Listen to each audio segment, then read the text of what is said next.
Yeah. All right. Well, welcome to another episode of Tea Time at PhysioX. Today we have Coach D here with us. Coach D is a habit and transformation coach, have a really great community, and she operates out of Empower, about just 3 minutes away from here.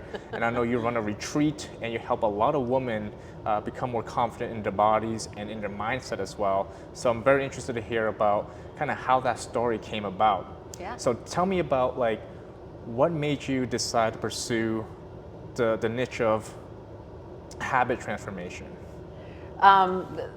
It's been a journey, I would say, for sure, but I was inspired to even come up with the idea of Fierce back in 2014. I was at a mentorship in San Diego, and it was for fitness professionals, but it was also kind of the simultaneous personal growth, personal development mentorship. It was 3.5 days, and by the end of it, I remember walking up to the leader and I said, I feel more confused right now leaving than I did when I arrived here, simply because I felt like I had a lot of options and I didn't know which way to go. And he said, that's totally normal. Give it about a week or 2 weeks, and I promise you things will kind of start to get in order and make sense. And literally by about the 2-week mark, I was at a place in my life where I felt confused, lost, didn't really know what I wanted to do. Right, and you would go into this as a way to gain more clarity. Gain clarity. On the business front of what you want to do as a career? Yeah. Is that what it was? Okay, yeah. So it's a 3.5-day mentorship, again, geared towards fitness pros, although I would say probably more of the content was personal growth, personal development. So now it's 2 weeks after leaving that, and I'm still in that space of I want a sign. Give me a sign of something that's going to lead me in the right direction. And I was on Pinterest looking at quotes, and this quote popped up, and it said, "This is the year I will be kinder, braver, and stronger. This is the year I will be fierce."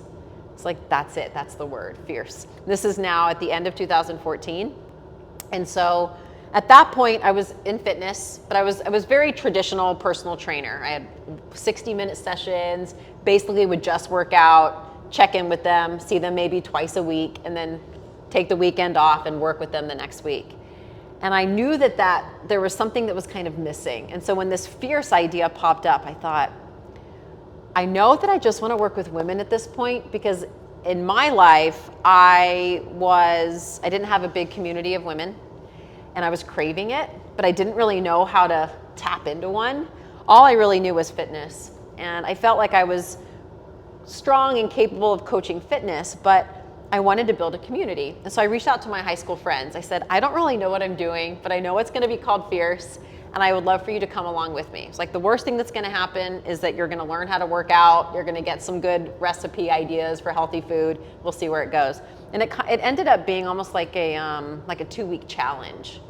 And what I found out is that the workout piece, necessary. I believe you need to get into your body to gain clarity. I believe you need to move your body to change your state of being, where you can actually make decisions and understand what you're feeling and thinking. But that ended up being just this kind of small piece of the puzzle. And it was the community and the sharing and the coach, like, yeah, I know I'm supposed to work out. Yeah, I'll eat healthy and drink some water, but how do I make this work for my life in this season of life? And that's where the habit piece came in. I started realizing that people know they're supposed to exercise, eat right. Like, that's not new news, but it's how. And not only how, but how can I do it chunked back enough where it, number one, feels doable, number two, feels sustainable, and then I have support, not just from the person who's like the leader, but the community who's like, this is real life. You know, what if your kid wakes up at midnight and is vomiting? How are you gonna get to your workout the next day? And so we scaled way back from just exercise and fitness to what are these small daily actions we can take that will propel us forward over time. And that's where I was like, okay, it's the habits, it's the consistency and sustainability of those habits that ultimately lead to transformation, not go kill yourself in a workout and, you know, restrict your eating, which really as a trainer I had focused on for so long. And that was an eye-opening moment to me. And once I figured out that was the main thing and the other pieces were the complement, I put all the energy of my coaching and programs into the habit transformation piece. Yeah, and I find that for someone to go into that space, you must have gone through a personal journey of creating Yes. better habits for yourself Yes. in order to want to coach that. So Yes. tell me about that part of it. Like, Yeah. what kind of changes did you have to make in your personal life to become this person that you are today? Yeah, so leading up to that mentorship that I was telling you about, that was in 2014. And in April of that year, so that was October 14. In April of 14, I went to a conference called PTI, which stands for Personal Trainer Institute, through IDEA, and it was in Seattle. And at that conference, I met Todd Durkin, who was the mentor and the leader of this 3.5-day mentorship, and he changed my life. I went in, it was a pre-conference workshop that said, a day of leadership, a life of impact. And you find your word for the year. You know, my word was fearless for that year. And I, in my personal life, was in a place where I was married, but I had completely kind of abandoned my goals, my life, my journey, because my husband at the time was a surgeon and his job was very demanding, and we traveled all over the world. So it was a cool experience, but in the process of becoming that role, I was no longer Dareth. I was no longer jumping feet first, which is what I had done for so long leading up to that point, that I felt lost and didn't have routine and didn't have habits. I just kind of was a sidekick. That's what it felt like. And I was not happy. Full disclosure, depressed. I mean, I was being treated for depression. I, again, dove into work when I could because it was the one thing I felt very confident in, but my self-esteem, my confidence, my body image, all the things I now coach were, non-existent. And while, I don't want to put all the blame on the other person because I did choose to be in the relationship, there was a lot of things going on that really just tore me down. And it was so misaligned to who I knew I was and who I had been my whole life. Right. So you were sort of a side character in your own life versus being the main character in your own life. Amen. Yes. Like, you're supposed to be the hero of your own story, right? Like, absolutely. Right? And so here I was not matching here I was presenting as someone who was not matching who I knew I was. And I feel like that internal conflict of knowing who you are but not living it, whether it's a dream or in a relationship or in any capacity, that's creates the most stress. Your body breaks down, as you know, your mind breaks down. And when that starts to crumble, everything else feels very challenging. And so I made this decision to go in April of that year to this conference because I knew I needed something. I knew that there was something that was going to need to pull me out of this hole that I had really dug for myself. And when I met Todd Durkin and I learned how to, his motto is live a life worth telling a story about. I love that. Right? Isn't that beautiful? And everybody, the thing is that everybody has a story. We just need to figure out what that story is. And I realized I didn't want my story to be that, to be someone who had worked really hard to get where they were and then throw it all away because I thought that that was a life that I wanted, and being, like you said, the sidekick, right? The backup actor, not the lead role. Mm-hmm. And through this personal development, this introduction to personal development, I created the habit of what I call building my self-belief muscle. And I treated it just like I did in the gym. Like, you want to get stronger, you put in the reps, right? You want to get stronger, you create a routine. You want to get stronger, you need support. And so I had support system of the people that I met at the workshop that day, through the summer, and through Todd Durkin also as my mentor.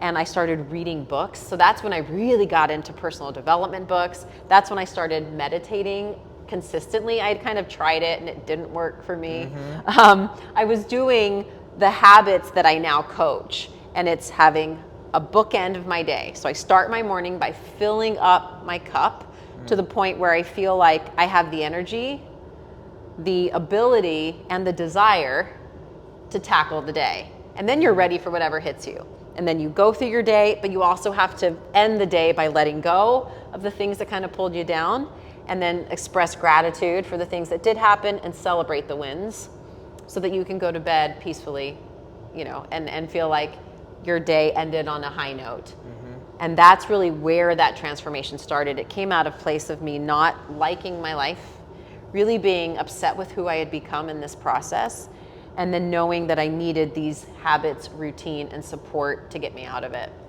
No, I love that so much, especially the part when you talked about having something to end your day. And I think a lot of the people that I see, I mean, we are a physical therapy clinic, so we see a lot of people in pain, and pain is not as simple as what we do with chronic pain. It's never as simple as, oh yeah, I hurt my shoulder, I fell on it. Oh, it's been going on for 10 years. And they come to find out everyone is dealing with some stress and overloaded with stress. Their nervous system doesn't even know what to do. And the only thing it can do is give you a little bit of pain to tell you that, hey, look, I need some attention. You can't just keep going the way you're going. And part of what I also coach is, hey, look, we need to end your day. I know you have all this stuff you have to do, but what can we do like 8 o'clock? Pause, stop, and you can replenish and refresh, because a lot of us can go through the whole day, 10 o'clock hits around, and our mind is still at work, but our body's in bed. So, which brings me to the question now. Let's dive into a little bit about the routine, because I'm sure a lot of our viewers would love to know. So you start off, what, in the morning, you read a book? I don't read a book in the morning. The very first thing I do in the morning is, I have an alarm. I would say I use it 50% of the time. Most of the time, with the habit of routine, is you wake up without it because your body is so scheduled. There are times you want to sleep in and you can't because your body is so used to it, but that's okay. So the first thing I do is wake up, and I literally take 3 breaths. I just breathe in my bed before I stand up. And I have this mantra, and it is, I am ready, I choose to be here. I am ready, I choose to be here. Because I love what I get to do now. I love my life now, but you still need reminders that it's a choice, right? My business is technically Fierce by Choice, because I feel like everything is a choice, and it's a choice to get out of bed, and it's a choice to do what we do. So I am ready, I choose to be here. And then I start my day with warm lemon water. It's something I started doing maybe 6 or 7 years ago, because I was so extremely addicted to coffee. Speaking, we had a caffeine conversation a little bit ago, that I was starting my day with 3 cups of coffee. When you're inflamed and stressed out, sleep deprived, the last thing you need is to start your day with 3 cups of coffee. So I had read, like, if lemon water is supposed to be good for you. So I started this habit of doing it, and then learned a little bit more that I really was, my pH was off, and lemon water alkalizes your system. And so now you go from being inflamed and stressed out to being just a little more alkalized, calm, and relaxed. I was also having a lot of GI issues because of the stress level I was under, and it allows me to prime my digestion for the day. So I start with that. And as I'm sipping my lemon water, I go through guided meditation. And my guided meditation is I use the Headspace app. Excellent app. I love that app. I'm someone who, people always say, how do you meditate? Doesn't your brain just start going in all which ways? Absolutely. But remember, the goal of meditation is just to witness, not to change. And that for me is a big practice that I've taken into the rest of my life, because a lot of the times we experience something and think we need to change it, when really you just witness it and then have some awareness around it, which then directs your next decision, right? So that's been a big practice for me. It's guided, so it's timed, because the other thing that happens a lot, especially in the morning, like, I don't have time. There are 1-minute meditations that you can do. And it's most of the time awareness of the body, of the self, and mainly your breath, right? Letting the thoughts come and go. So lemon water, and I do my morning routine and my meditation. Then I do gratitude journaling, which is literally 1 line, something I'm grateful for. And then I move into legs up the wall, where I lie down flat on my back and I have my legs up the wall for 10 minutes. And during that, I listen to some kind of inspirational podcast or something called Growth Day, which is a personal development app. There's a daily message, and it's just a little pump up, a little inspiration for your day, kind of get your mind in the right place. Then I do a quick little 5-minute yoga.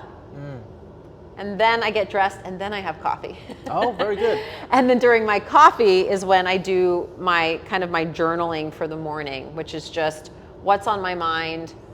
Is there anything that's been kind of speaking to me? And it just helps me get it out and prepare myself, right? So I have this opportunity to build up my energy, really kind of alkalize, calm my body so I feel, I would say balanced is the best word. And then get that little jolt of caffeine, and then your brain starts kind of going. And sometimes I'll do a brain dump, just kind of stream of consciousness, what's ever on my mind, then sometimes there's specific things that came up during meditation, like a thought that's, hey, where did that come from that I journal on? Sometimes it's just planning out my day. But having that 5, 10, 15 minutes to just feel like you have a pretty good idea of what's going to happen and how you're feeling allows me to go into my day ready to serve versus wanting people to give back to me. And you know, as a coach, you're pouring out all day. And I want to pour out from an overflow, not from a deplete standpoint. Love that. And what's it like when you finish your day? At the end of the day. So one of the things that took me a while to get used to that most of my clients resist is turning off screens. So that's a big one for me. It's at least an hour. It's usually closer to 2 hours before bed. And the easiest way that I found to do it is after dinner, instead of plopping on the couch in front of Netflix, which I do occasionally, is to go for a walk. And it took, almost 5 years for my husband to join me, but he joins me now. And so instead of spending time together watching Netflix, which is fine, it's just not very interactive, now we walk after dinner, not every night, but I would say at least 3 nights a week, and we talk. And that connection alone calms my system. That has had a big impact on my ability to, like you were saying, be in bed, but my brain's still going, allowing my body to keep going. So no screens, a walk after dinner, key. I review, and I'm old school, so my planner is handwritten. I review my plan for the next day, just so there's not anything that's oh, I forgot. And I feel like I'm ready to go. And then when I go to bed, it's very simple. It's those same 3 breaths and that same, I am ready, I choose to be here. To remind myself that, again, it's a choice. There are times where my brain things will pop up. And so I do like having a notepad next to my bed. And I always write at the top of it, close the loops. Because what I find is that it's the loops that are in our brain, right? That's like, oh, I forgot to do that, or next week I have this, or oh, he said this. And so I write close the loops every night.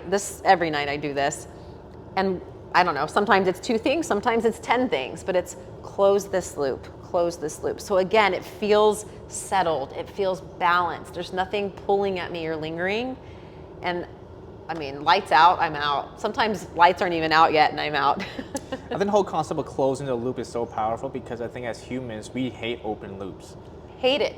Hate it. We want to find out what's at the end of this loop. And that's why cliffhangers are so yes, attractive. That's why they pull us in. You pull us in. That's why you watch one episode and you're like, I got to watch the next one because we just hate these open loops. Yes. So I think it's super impressive that you're going intentionally into the day, at the end of the day, to close the loop of the morning and the afternoon. Yeah. And just wrap it all up. Wrap We're it good. up. Today has been succeeded, and then tomorrow's a new day, Yeah. and then we can start new. Right. And it doesn't mean that it's like, everything's perfect and peaceful. It just means that I have the awareness of what needed to be done, what was done, and what's lingering. So that I just feel like I'm in touch with it all. Not that it's completely resolved and I'm, everything's happy and we're skipping along all day long. That's not it. It's just the awareness so that I have the choice on how I want to end my day, how I want to start my day, how I want to interact in the day. And stress, I feel like, how many times have we taken something that was on our to-do list? Today's Monday, and then it's on the list tomorrow, and then it's on the list next week, and then it's on the list in 3 months. That induces stress for me. And that practice of closing the loops just allows it to at least be put in the place where it needs to be so I can move forward. Right. And also I think being comfortable that you're just not going to get it done today. Totally. Like I did what I could do. I didn't get that done and it's fine. Yeah. It's fine. I know. There's this one story, I forget who I heard this from. He did an experiment in which for a whole month he did not check his mail. Just didn't check his mailbox. Like old school mail? Checking the mail. And of course you think, oh my God, the world's gonna explode, the bills are not gonna be paid. And guess what? Nothing happened. Nothing happened. So I've gotten to a lazy habit of not checking my mail very often. That's not the whole point of the story. The point of the story is really that You're right. if you don't get something done, it's really not the end of the world. Like, I will give myself an 8 p.m. cutoff time, or even 7, because 7 o'clock we eat dinner, and then after dinner, my brain needs to refresh. Yeah. So whatever task I didn't get to, I'll say, all right, if I do it now, am I really going to reap all the benefit of getting it done now? Yes. Or would I get more benefit from just waking up a little bit earlier and getting Yes. it done before the start of the day? So, Amen. Speaking my language. yeah, For sometimes sure. we just have to make that decision. And also, being an outsider and observing, that being a part of the meditation practice, Yeah. I think that's something a lot of people don't know about, because we think we have to be completely silent in our mind to meditate, but no, it's just about, you're still going to be human, you're still going to think about all these random things, Yes. but not spiral into those thoughts and give it all that power, and just kind of let it slide and let it slide. Yeah, that's been the biggest lesson in meditation, which, and so two things. One, it's which thoughts are you choosing to follow, right? In Right. meditation, if it's, oh, my body's a little tight, how can I use my breath to release it, versus, oh my gosh, I have this thing due, or that person said this, or how do I, it's so easy to go down those rabbit holes, and your job is to simply be aware, to observe the thought, and then to let it go, which of course is easier said than done. Super hard right? to do. It's definitely, that's been one of the biggest challenges of learning what that is, but that is the point. And a lot of people say, well, I just, the act of meditating feels monumental, but the second thing is, this is the one time in the day where you literally have nothing else to do.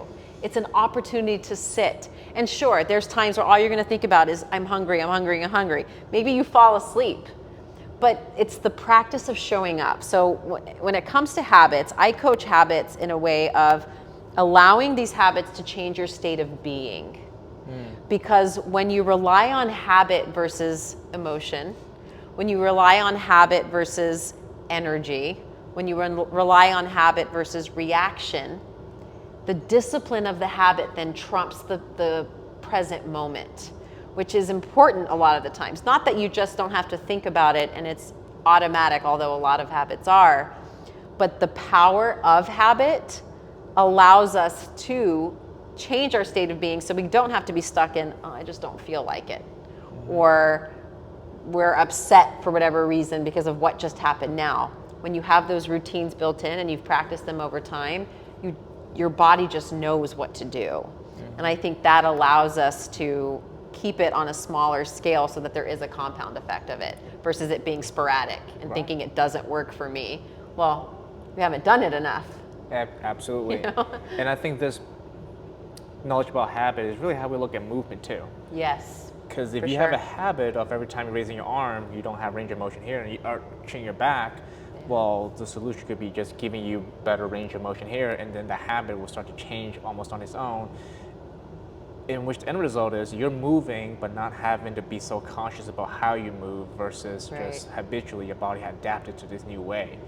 And I think we can apply that in a much broader perspective on all different aspects of our Yeah. lives.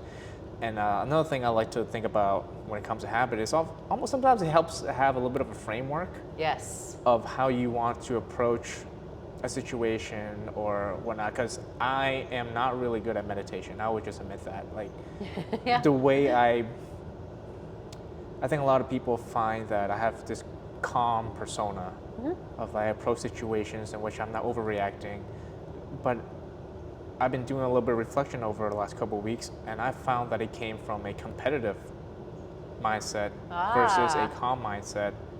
And the way I have framed this was, I am not going to let this situation or this person beat me. I am better than this situation, so Yeah. I am not going to react. And so the end result is that I'm calm, but it's not driven from a calm mind. Right. Does that make sense? Totally. And I'm like, hey, you know what? Maybe that's not the right way to power these habits, but it's getting the job done in the moment. Yeah. And hopefully at some point I'll get around to actually being. Well, I think you bring up a really good point between process and outcome. Right. Right. So A lot of the times we just think outcome goals. So let's say we're moving, I just want my shoulder to stop hurting. Just want my shoulder to stop hurting. But you'd be the first to tell us there's many processes we could take to get there. But to me, I'm like, hey, if you get the outcome that you want and the process is maybe different than mine, who cares? As long as it works for you in the way that gets you that result. And you have to remember that and this is often said, like, it's not about the destination, it's about the journey. That's the same concept.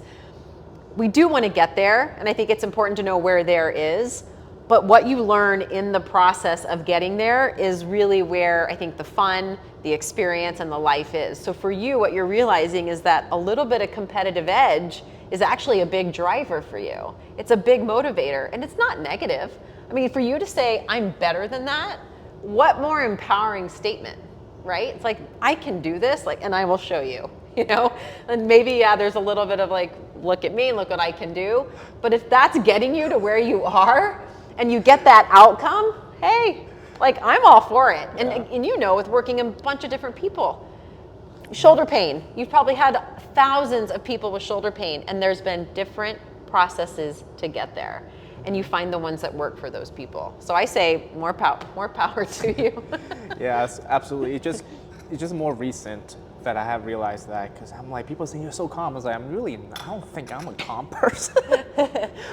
But that's also the awareness too, coming from, meditation, just since we were talking about it, it's also not just, doesn't have to just be this. Like, a lot of people think you're like sitting like this and maybe even oming or chanting. But some people find meditation in walking in nature. Some people find meditation in art and using their hands. I think it's more of that state of being that is calm, tapped in, where the outside noise is turned off. Right. And so meditation allows you to do that in whatever way it plays out. And there is no separation really between meditation and the rest of your life. We think of it as like, okay, ready, start, stop, and I'm done. But the purpose of that is then to take that practice of witnessing, observing, awareness of what drives you, motivates you, makes you react into your day. So that's where the habit trumps the emotion. The habit trumps the situation because you've practiced this consistently for long enough for it to actually play out in other times, when it's not just when you're doing the actual moment of meditating. Yeah, so how would someone start a new habit? That's a great question. What would you guide them to do? Yeah. The first question people always ask is, how long do I have to do it before it becomes a habit? Or how many days? And a lot of the times there's a saying that's like 21 days to build a habit. Sure, but it could be 60, it could be 95, it could be 100. What the base of a habit is the repetition. So the real question is, how many times do I need to repeat this in order for it to become a habit? And I would say that's different for everybody. But the first thing I recommend to people is, I would never do more than 2 habits at a time. More than that, you usually forget something, and it's very easy to throw in the towel and say this doesn't work. So I usually recommend 1, but the benefit to 2 would be that you can do what's called habit stacking. So let's say, for example, somebody wants to start drinking lemon water in the morning and they want to start gratitude journaling. You would, obviously you want to outline what it is. What is the habit? The habit is to drink lemon water. You have to know what you need, because you don't want to wake up and say, I don't have any lemons. Well, that's not going to help you. So you've got to prepare, right? Identify the habit and then prepare for whatever it is you need. It's downloading an app, buying lemons, stretching, whatever the thing is. And then scheduling it. When are you going to do this in your day? I would say the majority of people I work with don't want to wake up earlier. So doing it in the middle of the day or the end of the day tends to make sense for most people. But the takeaway is, when is it going to work best for you? And so I always have clients look at their schedule and say, when are the least number of obstacles? For me, I like waking up 2 hours before everybody else, because there's no obstacles, there's no interruptions, right? So identify the habit, determine what you need, schedule it when it's going to be the easiest for you to not only do, but to keep doing. That's the first 3 steps. And then the bonus of having a second one would be that you have a trigger, right? A reminder, a habit stack. So in the example that I gave of lemon water, when I drink my lemon water, I will do my gratitude journaling. And then they're paired together. And you want to get those down, I would say, for at least 3 weeks to give you a timeline, that 21 days. It's a timeline that's long enough to where at least some repetition has happened, but it's not so long that it's monumental and people feel like they're not even willing to attempt it. Then you can add on from there. But I wouldn't add anything else until that 1 or 2 habits is solidified. Right. Don't start with more than 2 habits. Yes. Make it easy. Yes. And then you can stack on the habits on top of the ones that you already built. Yeah. Be very clear on what the habit is. Right. So it's like, I just want to meditate, or I want to drink lemon water in the morning. Like make it very specific, and then identify what you need, make sure it's in the schedule when you have the least number of obstacles, and then if you choose to stack it, you use the first habit as the trigger to remind you for the second habit. A lot of people like a multivitamin. So I'll say, okay, in the morning, do you drink coffee? Yes. So place your bottle of multivitamins right next to your coffee maker. Make it easy. It's right there. Or even with gratitude journaling, this is a big one in our My Fierce tribe, is gratitude journaling. It's like, while your coffee is brewing, you can literally pull up the notes section on your phone and says, I am grateful for having a conversation with Dr. J today. I mean, it's so simple that a lot of times we overcomplicate it as humans. But what are you already doing? Stack something on top of that. And then it becomes easier to implement and continue to do in your daily routine. I've been using a little bit of that, not intentionally, but it had worked for a lot of my clients who having some trouble finding some time to do exercises. It doesn't take too long. Right? And I implemented the microwave rule. Oh, okay. You heat up your food for 2 minutes. That's when you do your exercises. I love that. And it's perfect. It's perfect because every single day you do it. If you're 3 minutes, great. You could do like 2 exercises in the 3 minutes.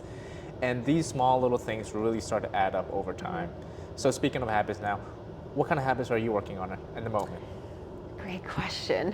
So in my wind down routine, I'm adding the legs up the wall into my nighttime. I do it in the morning.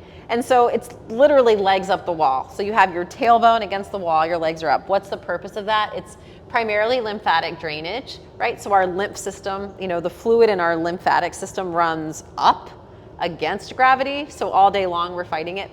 And so I love how it feels in the morning.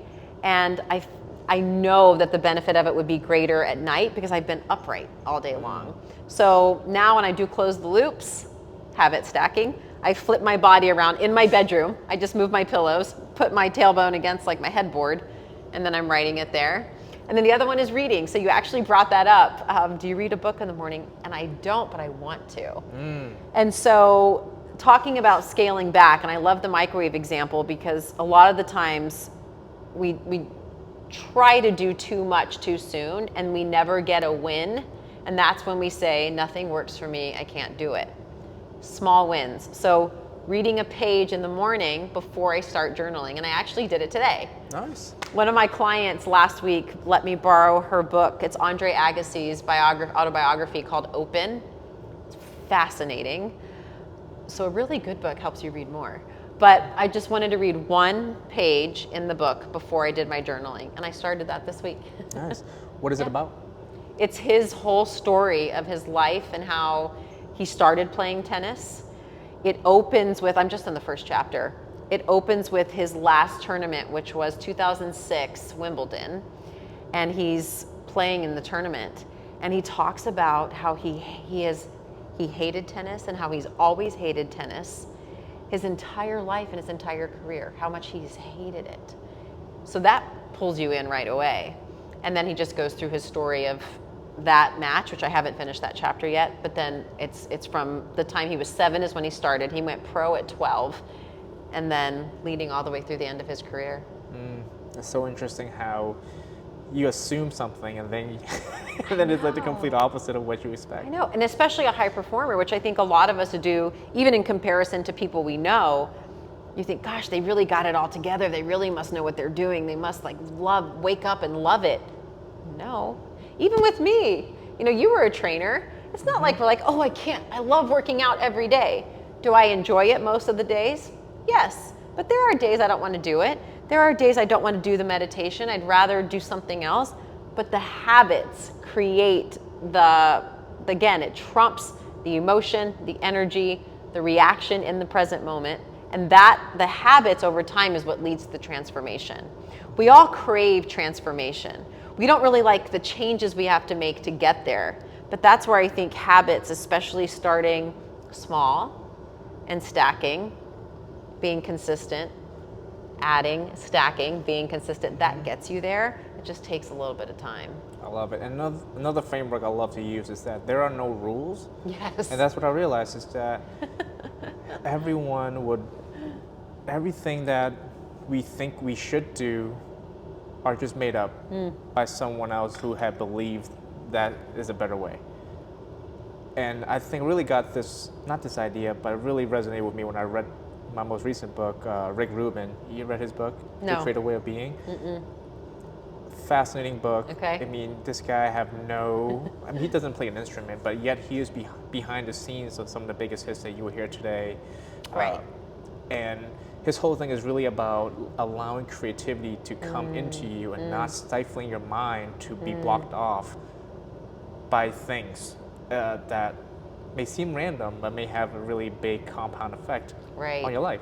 So one of the big things I got from it is like, hey, look, there is really no rules on how to create a good album. There's no rules on how to create anything, because if you follow rules, then it stifles something magical from happening. And 100%. that's why I lean towards things like meditation, breath work, and things like that. Is like, can I separate myself from pretty much societal norms? Societal norms, yes. Yeah. Like, for example, just the place that we build, like, can we separate away from what is the norm? And this is so different from the second you walk in. And that is the whole point. And it's almost a lot of things that happen happen unintentionally. Like, we didn't plan it to be this way, but it happened. And the way it happened was actually better than what I had planned in the beginning. And just not to let anything disrupt that type of creativity. I think you would really enjoy that book as well. And I'm intrigued by I think I would too. the one that you're reading. Yeah, and actually it's an older book. So the client that gave it to me, she said she read it almost 20 years ago. And so, I don't know what triggered her interest in it again, but she reread it, and she texted me right when she finished and she said, you have to read this. So that's how I got it. And I love autobiographies because it's such the hero's journey, like kind of what we're talking about, where you want to be the hero of your own story, and you recognize that a lot of our motivation does come from pain, whether it's physical or mental or emotional. But it's that triumph, and it's figuring it out. And I think in any autobiography, or even just like in our conversation here, rules were designed to keep us to conform, because then you're accepted, people understand you, you follow this track that's kind of been laid out before you, but at what cost?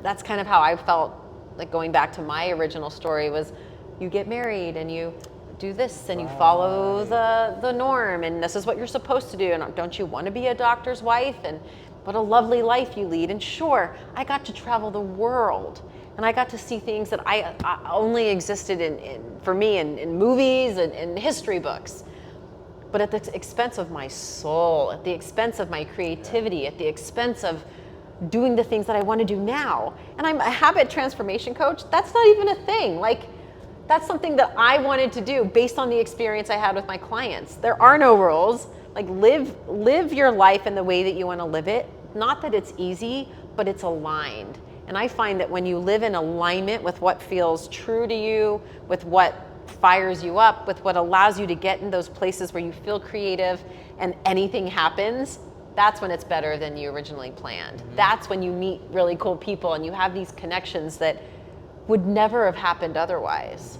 And that's the transformation piece that I think comes out of learning what habits support ultimately who you are and where you are headed, where you want to go. Absolutely. And I think exploring who you are, exploring your true authenticity is always worth it, even if it's cost a lot of pain to get there.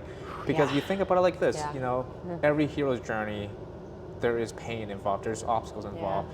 And the bigger the pain, the bigger the obstacle, the better the story at the end, right? 100%. So I love what you're doing. Thank you. Time flew right by. Yeah. We could have just kept going forever. So where can people find you and learn more about what you're doing? Yeah, so I go by Coach D.